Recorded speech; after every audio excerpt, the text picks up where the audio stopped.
Look, I mean, first of all, we are referring specifically to direct lending, and oftentimes direct lending and private credit are used interchangeably. Private credit is a much bigger market. Direct lending is a subsegment of it. It has been, it's true, the primary growth engine of private credit up until recently, but private credit is a much broader asset class than just direct lending. But back to direct lending, look, it's part of a bigger umbrella, which is leveraged finance market, and that umbrella, you can think about it as something that has three buckets: high yield, broadly syndicated loans, and direct lending. Right. If you look at the history of the last 40 years, every time you have a recession or an industry shock, defaults and losses tend to go up.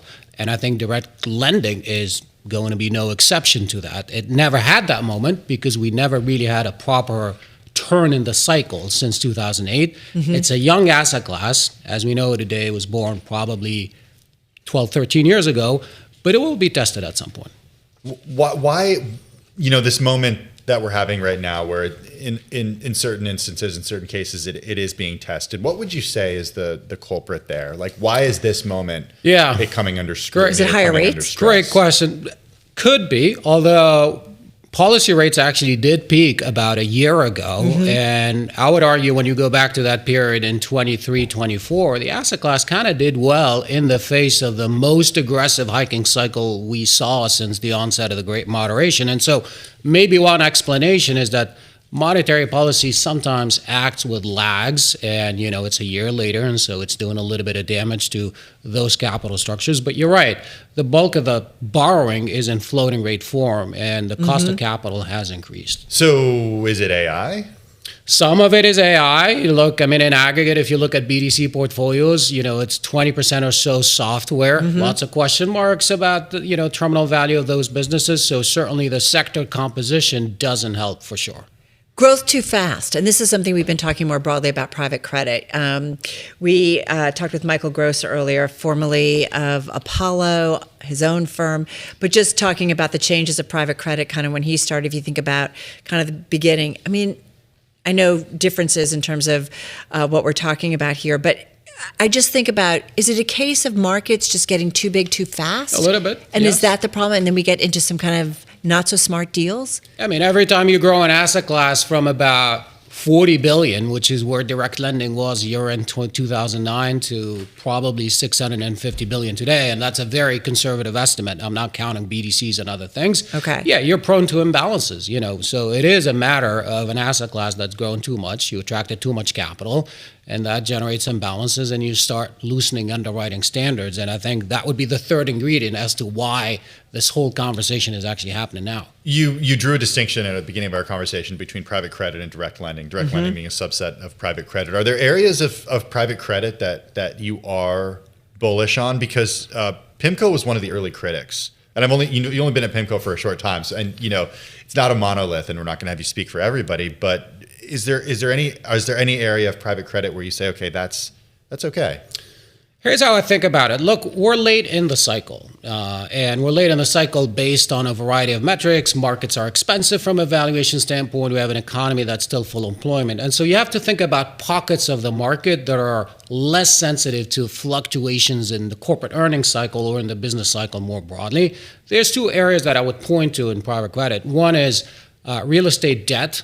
This is an asset class that kind of experienced its own recession back in 22, 23. There is still a pretty good funding gap, so it's a good market to be a lender. You don't have the type of imbalances that you actually see in direct lending. Right. And then the second segment is asset-based finance, which is sort of in its early innings of growth.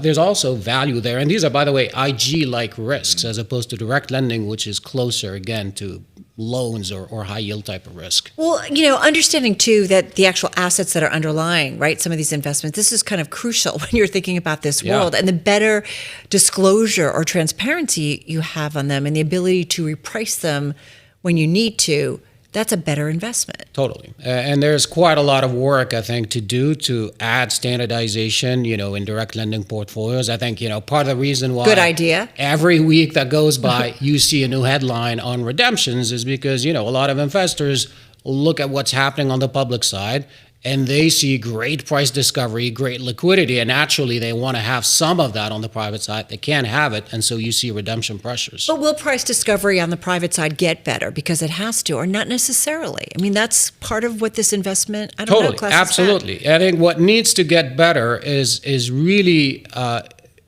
improving the ability to assess whether that liquidity premium is attractive or not. But I agree, by design, these are private markets. They're not meant to be traded.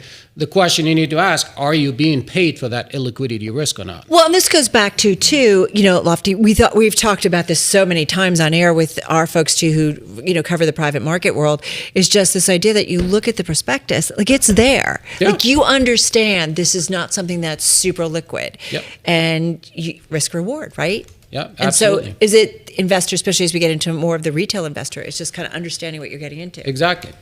And not only that, and I think, those redemption thresholds, if anything, are there to actually avoid a risk of a liquidity mismatch and a fire sale of assets. I totally agree. Yeah. Right. So Latvia, you said that we're late in the cycle.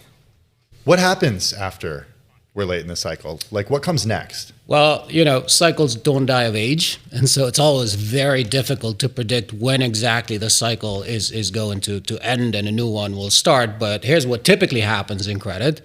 Whether it's triggered by a recession or a big industry shock, let's suppose it's software in this case, what typically happens is that you see rising financial distress leading to more defaults, more losses, and then an ownership transfer from high yield to distressed markets. And I think the next cycle is not going to look any different from that. Really?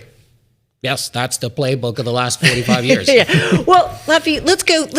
I was told this time was different. I'm sorry. Stop. So let's go macro, because I feel like, can we do that with you? Yes, absolutely. Like, let's go macro, because I do think about, here we are, we're looking at a market that very sensitive to whatever headlines we're getting on this war. And, we're trying to think, do you look through this? It's also about time and duration. But go macro on us in terms of the environment. Going into this war, things weren't so bad. Right? So I'm just thinking about how you are looking at maybe the second half of the year. Are you looking at the second half of the year? Is it different from the first half of the year? Well, if you go back to where we started the year, I think consensus expectations were actually quite bullish. Everyone was expecting, a positive growth impulse from fiscal policy, easier monetary policy, lower rates, subsiding inflation. Things kind of changed a little bit in February. Software became topical. A lot of questions around not just AI capex, but also AI displacement risk. And then we obviously had the conflict. It's early days. Look, I mean, for the all market of that? is for all of that? Yeah, at least for the potential persistent supply shock in the energy market. The market is treating this as a temporary dislocation. It's applying sort of the same playbook we've had multiple times every time we had a rise in geopolitical tensions.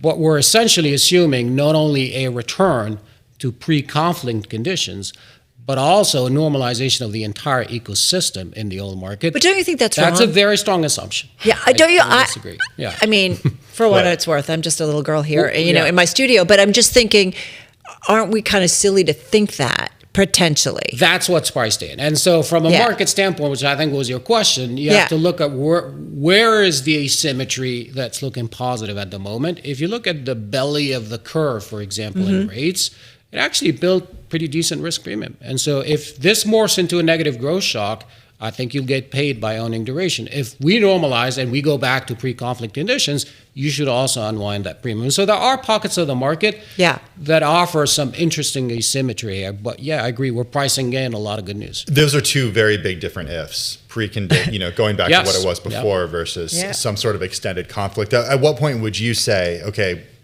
I've seen enough, this conflict is extended, we're kind of in this for the long haul, and we'll see. Time is not your friend. I think the longer this extends, the more complicated this. But would that be the end of April? A couple of months. June? I mean, history tells you. Look, we've had probably 4 supply shocks since the first Gulf War in the 90s, and it typically takes 2 to 3 months. I think what's different about this one is the Strait of Hormuz, and this is like, as we've heard over the last few weeks, this is the exercise that they have the young analysts map out. in the oil industry as like what would happen if the Strait of Hormuz closes, because it was seen as such a black swan event, like this could never happen. Yeah. Here we are 5 weeks into this conflict. But we went into that also with, pretty good excess supply and inventories that were actually quite replenished, at least outside of the Middle East. So there were a few offsets. But in general, I would say time is really not your friend.